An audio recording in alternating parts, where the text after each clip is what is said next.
বৈষম্যবিরোধী ছাত্র আন্দোলনের যে কেন্দ্রীয় কার্যালয়, সেই কেন্দ্রীয় কার্যালয় এই মুহূর্তে কিন্তু তালাবদ্ধ অবস্থায়। আজ বিকাল 5টার সময় বৈষম্যবিরোধী ছাত্র আন্দোলনের কেন্দ্রীয় কার্যালয় বাংলা মোটরে তাদের দুই পক্ষের মধ্যে সংঘর্ষ হয়। সেখানে বেশ কয়েকজন আহত হয়ে পড়লে তাদেরকে ঢাকা মেডিকেল কলেজ হাসপাতালে নিয়ে যাওয়া হয় এবং সেখানে সন্ধ্যা 7টার সময় তাদের একাংশ সংবাদ সম্মেলন করছেন এবং সেখানে কেন্দ্রীয় সমন্বয়ক রিফাত রশিদ সহ মোট 4 জনকে বহিষ্কারের তারা আলটিমেটাম ঘোষণা করেছেন এবং পরবর্তীতে তারা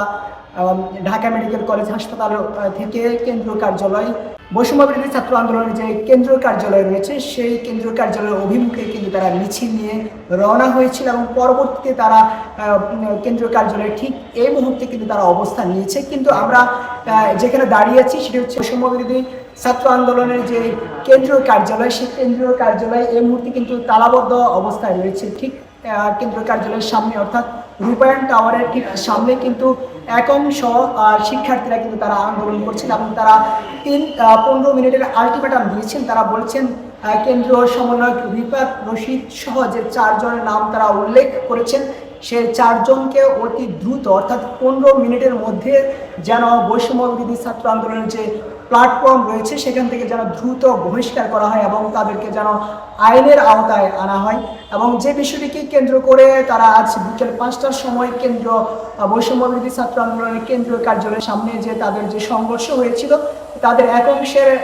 তারা যে সংবাদ সম্মেলন করেছিল সেখানে কিন্তু তারা অভিযোগ করেছিলেন যে যাত্রাবাড়িতে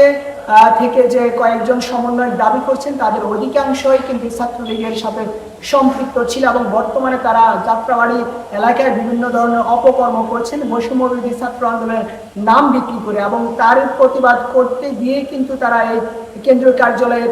কেন্দ্রীয় সমন্বয়ক যারা রয়েছেন তাদের কাছে অভিযোগ করলে সেখানে কিন্তু তাদের অভিযোগটি কিন্তু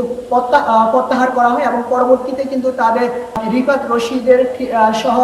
এবং আরো কয়েকজনের সামনে কিন্তু তাদেরকে কিন্তু মারধর করা হয় এমনকি কিন্তু অভিযোগ করেছেন এবং তারা এও বলছেন যে তাদেরকে যে মারা হয়েছিল সেখানে কিন্তু যে ভিডিও ফুটেজ যেগুলো রয়েছে সেই ভিডিও ফুটেজে কিন্তু তাদের মোবাইল থেকে কিন্তু ডিলিট করে দেওয়া হয়েছিল, এমনটাই কিন্তু অভিযোগ করেছেন যারা আহত হয়েছেন তাদের মধ্যে কয়েকজন। তবে এই মুহূর্তে আমরা বেশ কয়েকজন শিক্ষার্থী রূপায়ণ টাওয়ারের ঠিক সামনে কিন্তু এই মুহূর্তে অবস্থান করছেন এবং ভিতরের চিত্র কিন্তু এই মুহূর্তে বৈষম্যবিরোধী ছাত্র আন্দোলনের যে কার্যালয় যেটি রয়েছে সেটি কিন্তু এই মুহূর্তে তালাবদ্ধ অবস্থায় রয়েছে। কিন্তু আমরা এখন পর্যন্ত বেশ কয়েকজন সমন্বয়ক যারা রয়েছেন তাদের কাছে রিচ করার জন্য চেষ্টা করলে কিন্তু তাদের আসলে এখন পর্যন্ত ফোনে পাওয়া যাচ্ছে না। আসলে এই বিষয়টি নিয়ে তারা এখন পর্যন্ত গণমাধ্যমের সঙ্গে কিন্তু কথা বলছেন না। অন্যদিকে তাদেরকে যারা অভিযোগ করেছেন তারা এই মুহূর্তে বৈষম্যবিরোধী ছাত্র আন্দোলনের যে কেন্দ্রীয় কার্যালয় রূপায়ণ টাওয়ারের সামনে কিন্তু অবস্থান করছেন।